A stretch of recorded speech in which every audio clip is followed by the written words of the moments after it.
If you're about to fight Crush from the American Gladiators reboot, just like Liam Neeson, you don't fight, you just surrender on the spot.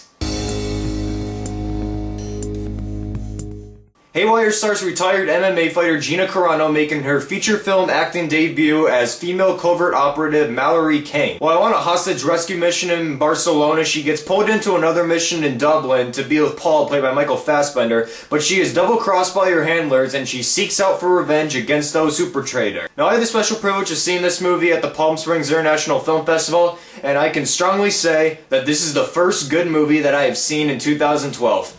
Thank you, Steven Soderbergh. For an acting debut, Gina Carano does a decent job, even though her line delivery is a little bit flat in one note. You're supposed to see this movie for her to kick ass, and she definitely delivers on that. Her background as an MMA fighter and as Crush on American Gladiators translates to action filmmaking beauty when it comes to the hand-to-hand combat sequences. Carano is backed up by an amazing supporting cast comprised of Ewan McGregor, Michael Douglas, Antonio Banderas, Bill Paxton, Channing Tatum, and Michael Fassbender, who's one of my favorite actors right now. All of them hold their own to a considerable degree, but I was a little bit disappointed from how much Michael Douglas and Antonio Banderas were used, in which Banderas is really only in 3 scenes throughout the film, and Douglas is just there to kind of provide exposition for the film. But even for how small Michael Fassbender's role is, I still loved it because he had great charisma along with Carano, and come on, he's Michael Fassbender, the best actor from last year. Steven Soderbergh directs this movie with his usual independent flair, but he makes the action sequences very raw and visceral as he forgoes using score when it comes to the big fights and instead just relies on the very heavy sound of raw punching and kicking on one another. And it's even better because he employs a static filming style when it comes to the big action sequences,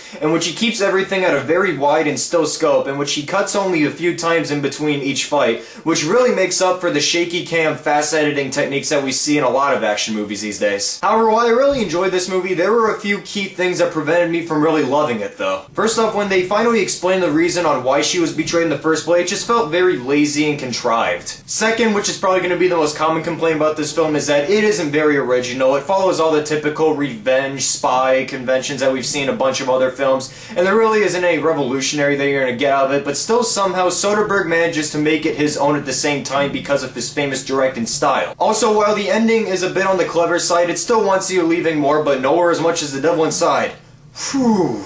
Boy, did I want a lot more out of that, and I already hated that film up until its ending. Overall, despite those minor nitpicks, Haywire is still a thrilling, entertaining, and visceral action film, but it is very low-key too because it's made on an independent budget, and it also employs certain skills that you don't really see from the mainstream action films that we get of today, which is pretty smart to do at the same time though, and that's why I'm going to give Haywire 3.5 out of 5 stars. So if you enjoyed my review of Haywire, make sure to check out my written review down below in the description, which is on my website, Cali Critics Corner, where you can follow for reviews of the recent movies and also older ones as well. So in the meantime, I'm talking from Cali Critic Reviews, and I'll see you guys later.